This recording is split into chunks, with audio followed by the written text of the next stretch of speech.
네, 매일매일 각 분야 전문가들과 함께 생활 속 다양한 궁금증 해결해 보겠습니다. 자, 올 상반기 근로소득이 있는 137만 저소득 가구를 대상으로 근로장려금 신청이 시작이 됐습니다. 자, 신청 조건과 기간, 방법 등 자세한 내용 알아보겠습니다. 자, 방송 들으시면서 노무에 대해 궁금한 점 있는 분들 단문 50원, 장문 100원의 유료 문자 샵 0945번으로 문자 보내주시길 바랍니다. 애플리케이션 댓글창 열려 있는데요. 서두르지 않으면 상담 받지 못합니다. 거의 좀 말미에 문자 보내주시는 분들도 계신데요. 지금 바로 보내주셔야 저희가 선착순으로 상담 도와드리도록 하겠습니다. 자, 유튜브 YTN 라디오에서도 보이는 라디오 함께하고 있습니다. 자, 그럼 오늘도 함께 말씀 나눌 분 모셔보죠. 소나무 노동법률사무소 김효신 노무사와 함께합니다. 안녕하세요. 네, 반갑습니다. 예, 간밤에 안녕하셨나요? 네, 문을 열어놓고 잤었는데요. 추워가지고 제가 새벽에 웬만해서는 안 깨는데요. 예. 네, 깨서 창문을 닫고 다시 잤습니다. 아, 네. 태풍이 왔는데 창문을 열어놓고 주무셨나요? 네, 너무 더워가지고요. 네, 조금 열어놓고 잤더니만 바람이 그렇게 불더라고요. 정말 위험한 겁니다. 네, 예. 주의하겠습니다. 앞으로. 10호 태풍 때는 부디 네, 좀... 일요일하고 월요일날 또 온다고 하니까 다들 네. 좀 주의를 해주셨으면 좋겠습니다. 아니, 우리 노무사님, 네. 제가 사실 서두 멘트로 네. 시간이 지날수록 약간 좀 발랄한 모습을 잃어가시는 거 아닌가, 혹시 나 때문인가, 네. 좀 이런 멘트를 준비했었는데 네. 오늘 또 굉장히 약간 발랄하세요. 예, 왜냐하면 이게 코로나가 조금 더 심해지면서 마스크를 쓰고 얘기해야 되니까 또 너무 축 처져 있으면 안 될 것 같아가지고 예, 조금 목소리 톤을 올려서 조금 해보겠습니다. 예. 오늘은 저도 그리고 반성하겠습니다. 근로장려금이니까 좀 예. 무거운 주제가 아니라서 정보를 알려드리는 거라 좀 그렇습니다. 더 그런 것 같습니다. 예, 좋습니다. 네. 자, 먼저 근로장려금 어떤 제도입니까? 네, 거의 대부분 알고 계실 거예요. 원래는 소득이 적어서 생활이 어려운 예. 근로자. 우리 자영업자, 종교인 가구의 실질적 소득을 지원하는 제도입니다. 예. 그래서 소득이 없으면 지원을 받지 못하죠. 톤을 너무 올리신 거 아니에요? 네, 죄송합니다. 조금 낮추겠습니다. 네, 그래서 요 소득이 없으면 지원을 받지 못하시는데요. 예. 요 소득이라는 거는 그러니까 우리 세무상국에 신고한 과세 대상의 소득에 존재해야 된다는 것을 말씀드리겠습니다. 예. 그래서 가구 단위로 지원을 해서 한 가구당 한 명만 신청을 해서 받을 수 있다라는 걸 알려드리고요. 그다음에 예. 근로장려금은 최대 300만 원까지 지원됩니다. 이게 장려금 지원제도에서 연역을 조금 말씀드리면 사실 생긴 지가 11년째입니다. 2009년에 처음 지급됐는데요. 예. 그때는 이제 근로자만 적용되다가 2015년도에는 모든 자영업자로 확대되고 작년에는 종교인까지 확대됐습니다. 그래서 또한 작년에 반기별 지급제도라는 걸 신설해서 운영하고 있거든요. 예. 신청 대상은 올해 568만 가구로 당국은 발표한 사례가 있습니다. 예. 네. 이제 한 열흘 남짓 남았어요. 9월 15일까지 신청 기간으로 알고 있는데. 그렇죠. 예. 네. 8월에도 근로장려금 지급이 있었지 않습니까? 네, 맞습니다. 이게 어떻게 다른 겁니까? 요거는 8월에 받으신 근로장려금은요. 2019년 소득을 기준으로 예. 기타 요건 충족했을 경우에 지급된 거죠. 그래서 5월 1일부터 6월 1일까지 신청을 받은 거고요. 예. 이것의 명칭은 정기 지급이라고 합니다. 예. 왜냐하면 근로장려금은 현재 두 가지 제도로 운영이 되고 있는데요. 정기 지급과 예. 반기별 지급 이렇게 나눠주고 있습니다. 예. 네, 그래서 8월에 지급받으신 거는 원래는 법정 지급 기한은 9월인데 이번에 코로나 때문에 한 달 앞서서 8월 내로 예. 정기 지급을 완료했습니다. 중요한 걸 한 가지 말씀드리면 그러면 나는 6월 1일까지 정기 지급을 신청 못했는데 못 받냐? 예. 그게 아니시고 6월 1일까지 신청 못하신 분들은 올해 12월 1일까지 신청을 하시면 돼요. 그런데 기한 후 신청이거든요. 예. 기한 후 신청이니까 최종 계산된 장려금의 90%만 받게 되는 거고요. 그다음에 지급은 10월이 지나서 받게 되십니다. 예. 네. 일단 궁금한 게 네. 정기 지급과 이 반기별 지급 다 받을 수 있는 건가요? 아니죠. 왜냐하면 아까도 말씀드렸지만 정기 지급이라는 거는 올해 소득으로 받는 게 아니에요. 2019년 작년 소득을 기준으로 해서 올해 받으니까 올해 받는 거고 시차가 거의 8개월, 9개월이 생겨버리는 거잖아요. 그런데 우리 저소득층 가구에 대한 지원을 시차를 줄여야 되겠다. 그래서 반기별 지급 제도라는 걸 만든 겁니다. 그러면 반기별 지급 제도는 어떤 제도입니까? 네. 그래서 말씀드렸다시피 먼저 미리 받는 거다. 예. 네, 왜냐하면 원래는 19년도 소득은 지금 정기 지급은 8월에 이루어졌으니까 상반기 거는 상반기 사정이 6월에 끝나고 이제 예, 9월에 신청해서 12월 내로 받는 거거든요. 예, 예. 그래서 반기별 소득을 기준으로 하게 됩니다. 예. 상반기면 지금은 상반기 9월 1일부터 9월 15일까지 상반기 신청을 받고 있으니까 상반기 총 급여를 가지고 연간 소득을 추정하게 됩니다. 왜냐하면 지금은 6개월 급여 가지고만 앞으로 있을 6개월 연간 소득을 추정해서 계산해서 줘야 되는 거잖아요. 예, 예. 그래서 추정해서 지급받는 거고요. 중요한 거는 뭐냐면 아까 우리 적용 대상이 근로자분, 자영업자분, 종교인분 이렇게 세 부류가 있다고 말씀드렸잖아요. 그런데 상반기 소득은 상반기 소득이 있는 근로자분만 대상이 됩니다. 예. 네, 상반기 소득이 있는. 네, 상반기 소득이 있는 근로소득자. 예, 예. 네, 근로소득자만 대상이 되는 거고요. 15일까지 이번 달 15일까지 신청해 주시고 지급은 12월 중에 입니다. 그래서 특이한 점이 있어요. 정기 예. 지급은 그냥 19년도 소득 기준으로 우리 그 장려금 지급 산정표에 의해서 금액을 한 번에 다 지급을 해게 드리는 건데요. 이제 반기별 지급이 되니까 총 3번에 나눠서 지급을 하게 됩니다. 예, 예. 9월 달 상반기 신청을 하시면 우선은 12월 달 내로 35%를 받으시게 되고요.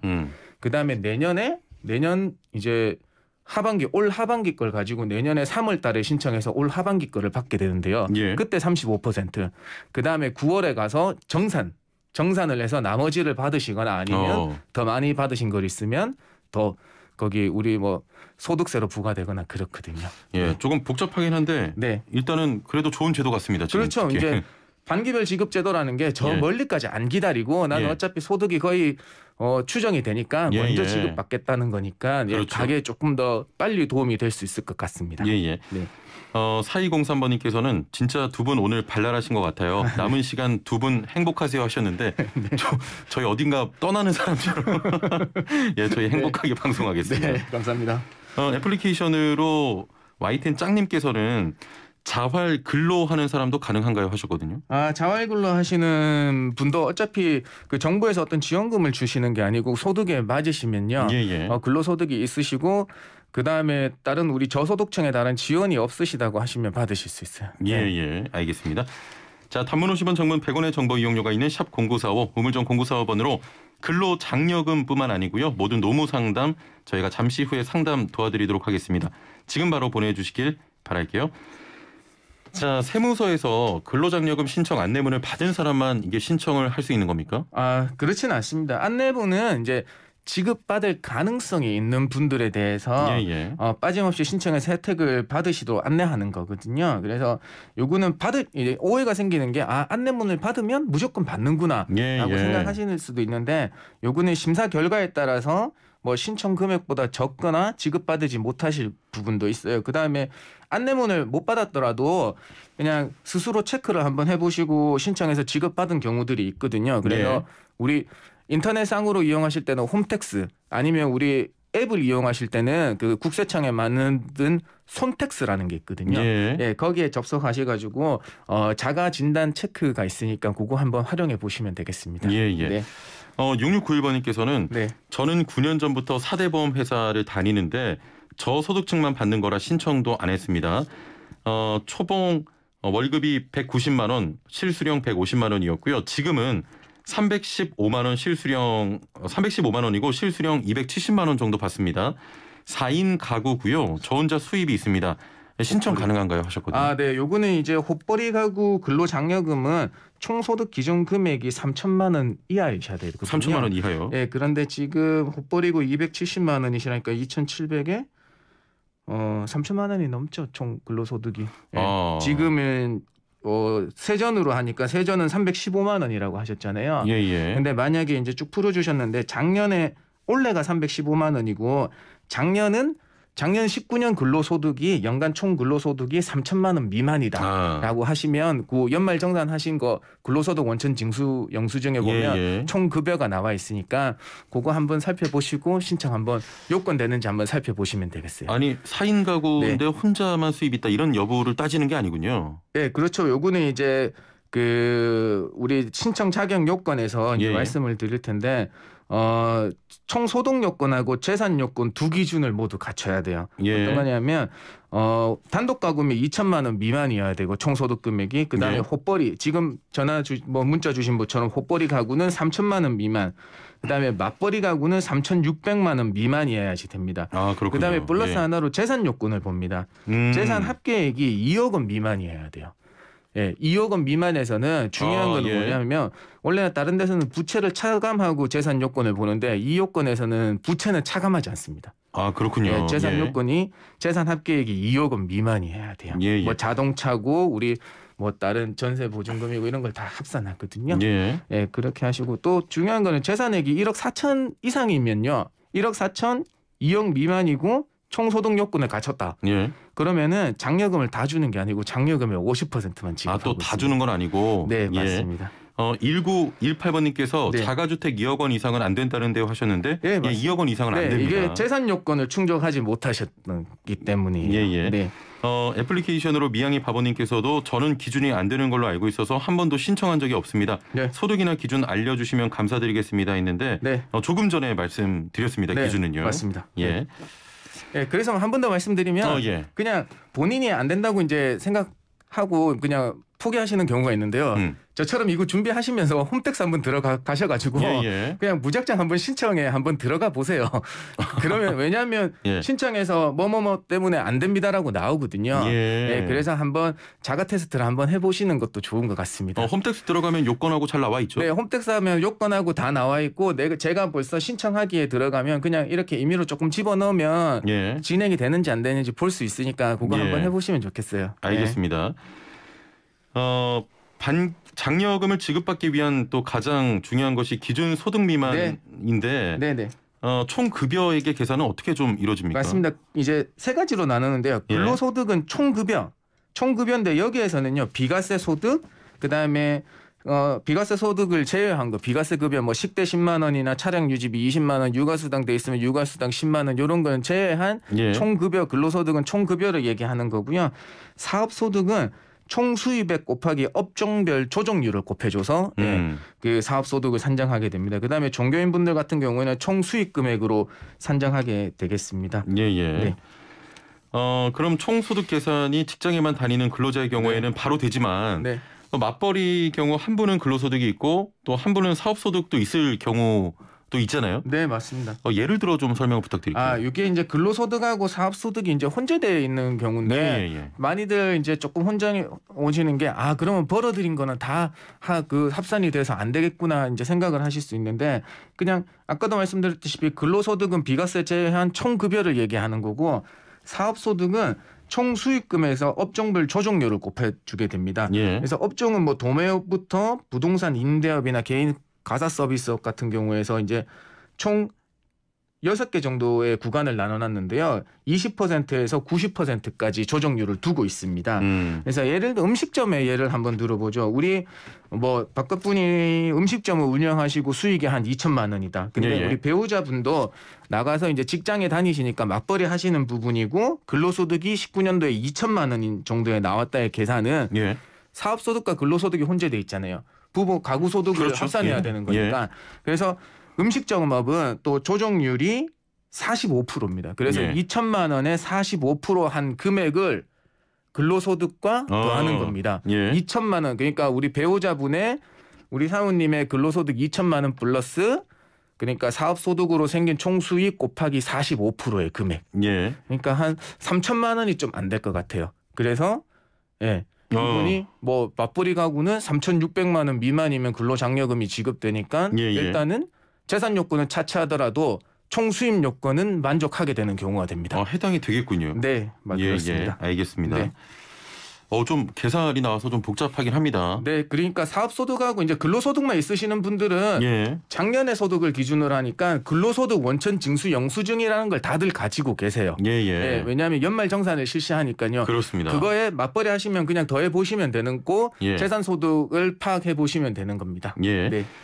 2036번님이 문자로 전 프리랜서입니다. 네. 사업자 등록증 없이 3.3% 떼는데 아까 좀 총소득에서 제외된다고 하셔서요. 그럼 전 소득이 없는 경우에 해당돼 신청을 못하는 건가요? 하셨는데 네. 어떻습니까? 아까 말씀드린 게 원래는 사업자 등록증이 없는 사람의 사업 소득은 총급여에서 그러니까 제외해서 영원으로 보는 게 맞는데요. 예. 요거는 우리 3.3% 뗐다고 하는 거는 인적 소득을 공제한 거라고 얘기를 하거든요. 예. 그래서 인적 용역 소득은 그러니까 그 포함되는 걸로 봐주고 있으니까 신고된 소득을 기준으로 하시면 되겠습니다. 왜냐하면 3.3% 떼고 나머지 금액은 지금 국세청에 신고가 돼 있거든요. 예. 그래서 그 신고된 금액으로 산정을 해보시면 되겠습니다. 예, 알겠습니다. 네.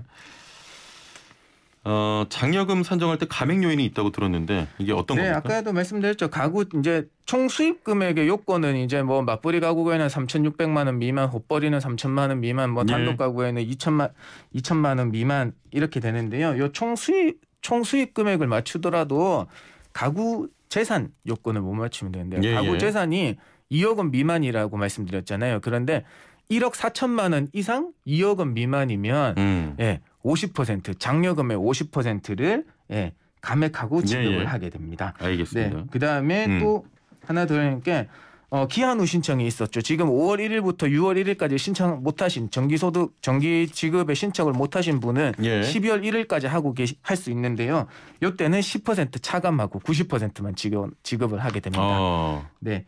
그다음에 국세 체납이 있으신 분들이 있을 수 있어요. 그런 경우에는 지급액의 30%를 한도로 차감하고 지급을 하게 됩니다. 예, 알겠습니다. 네. 자, 오늘은 근로장려금 요건과 신청 방법 등에 대해 함께 알아봤는데요. 자, 지금부터 상담 이어가도록 하죠. 많은 분들께서 벌써 상담을 보내주고 계신데 단문 50원, 장문 100원의 정보 이용료가 있는 샵 0945 우물정 0945번으로 지금 바로 노무 그 어떤 노무 고민 다 상담해 드립니다. 애플리케이션 댓글창 이용하셔도 되겠습니다. 자, 5917번님께서는 지난 20년 동안 자영업을 하는데 개인 사업자입니다. 장려금이 있다는 사실을 이번에 처음 알았네요. 만약에 지나간 연도에도 지급 사유가 내가 해당이 됐다면 소급해서 적용할 수가 있나요? 예, 안타깝지만 소급은 되지 않습니다. 네.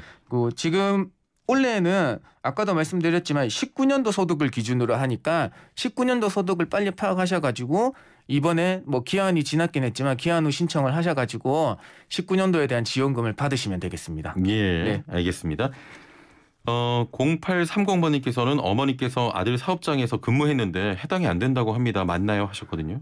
네, 맞습니다. 이거는 왜냐하면 우리 직계존비속에 대한 거하고 해당되고 있습니다. 원래는 이제 어머니가 일하셔가지고 뭐 급여를 받으실 수가 있죠. 근데 그 급여는 뭐 장려금 지급에 산정되는 총급여에 포함되지 않습니다. 그래서 소득으로 잡히지 않으니까 소득이 0이니까 대상이 안 되는 겁니다. 대상이 안 됩니다. 네. 모든 지원금들이 직계존비속 4천 이내의 혈족이나 직계존비속 같은 경우에는 지원금 대상에서 제외하고 있습니다. 그렇군요. 네.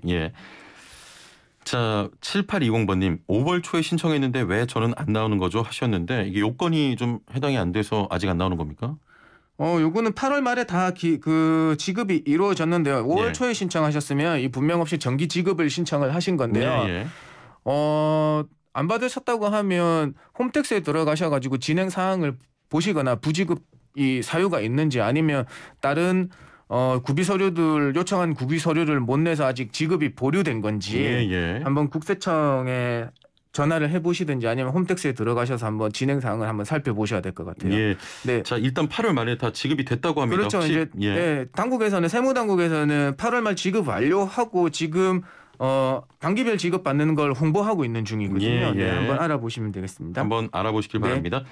애플리케이션으로 박조샘님께서는 맞벌이 3,600 미만이면 정말 받기 힘든 조건이네요 하셨는데 맞벌이는 3,600만 원 미만이어야 네, 맞습니다. 맞벌이 3,600만 원 미만이고 재산의 합계액 부채를 차감하지 않는 재산의 합계액이 2억 원 미만인 겁니다. 그래서 사실 정말 저소득층을 위한 근로를 장려하고 조금 더 도움을 드리기 위한 장려금입니다. 그렇습니다. 자, 4680번님 19년도 실업급여 받았는데 이게 신청이 가능합니까 하셨네요. 네, 실업급여와 근로장려금은 전혀 상관없습니다. 전혀 상관없다. 19년도에 예. 근로소득이 있는지 근로소득이 있으면 그 한계액을 넘지 않고 그 범위 안으로 들어오는지 그다음에 재산이 합계액이 2억 원 미만인 건지 예. 요것만 보면 되니까 실업급여를 받았다고 해가지고 그 안에서 그러니까 실업급여 받았으니까 소득이 안 잡히니까 되는지 안 되는지 궁금하실 건데요. 실업급여만 받으시고 소득이 없으면 0이라고 하시면 예. 안 되겠죠. 예, 그렇습니다. 네. 무조건 소득은 있어야 되는 거고요. 예, 이거는 왜냐하면 그 아까도 취지가 예. 이 저소득층의 근로를 조금 더 장려하고 조금 그렇습니다. 도와주기 위한 거니까 소득이 예. 과세소득 대상 급여가 0이면 지급할 근거가 없어요. 못 해드리는 거예요. 예. 네. 자, 7181번님. 저는 종교인이었다가 지금은 사대보험 혜택을 받는 직장에 다니고 있는데요. 가능합니까?